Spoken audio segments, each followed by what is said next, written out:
शेतकरी मित्रांनो नमस्कार. स्वागत आहे शेती माहिती 2.0 या शेतकरी यूट्यूब चॅनलमध्ये. 17 जुलैला पाऊस विश्रांती घेणार काही जिल्ह्यात.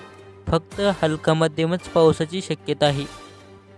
तर ते कोणते जिल्हे आहेत पाहूया सविस्तर अपडेट. आणि कोणत्या जिल्ह्यात पावसाची विश्रांती राहील तर कोणते जिल्हे हलका मध्यम पाऊस राहील डिटेल अपडेट या व्हिडिओच्या माध्यमातून पाहणार आहोत. त्यामुळे आपल्या या चॅनलला सबस्क्राईब करून शेजारी बेल आयकॉन नक्की प्रेस करा. तर इकडे गोंदियाचा काही भाग, गडचिरोली या ठिकाणी, भंडारा, उमरखेड, नागपूर या ठिकाणी हलका मध्यम पाऊस राहील.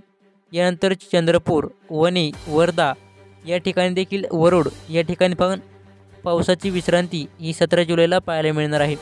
यानंतर अमरावती, यवतमाळ, अचलपूरचा काही भाग, अकोट, अकोला, कारंजा, वाशिम, पुसद, हिंगोलीचा काही भाग या ठिकाणी देखील पावसाची ही विश्रांती आपल्याला पाहायला मिळणार आहे.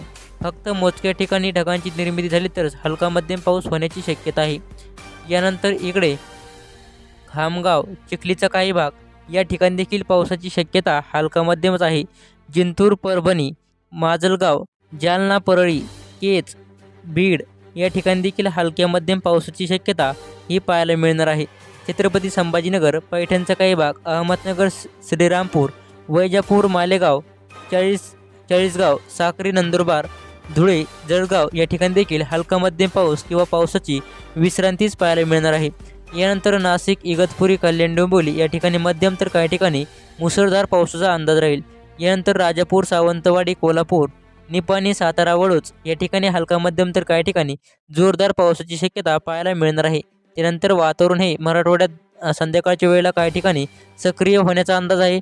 17 जुलैला संध्याकाळी जोरदार पावसाची शक्यता काही ठिकाणी राहील, पण सकाळपासून विश्रांती राहील. नवीन अपडेट जाणून घेण्यासाठी सबस्क्राईब करा. धन्यवाद.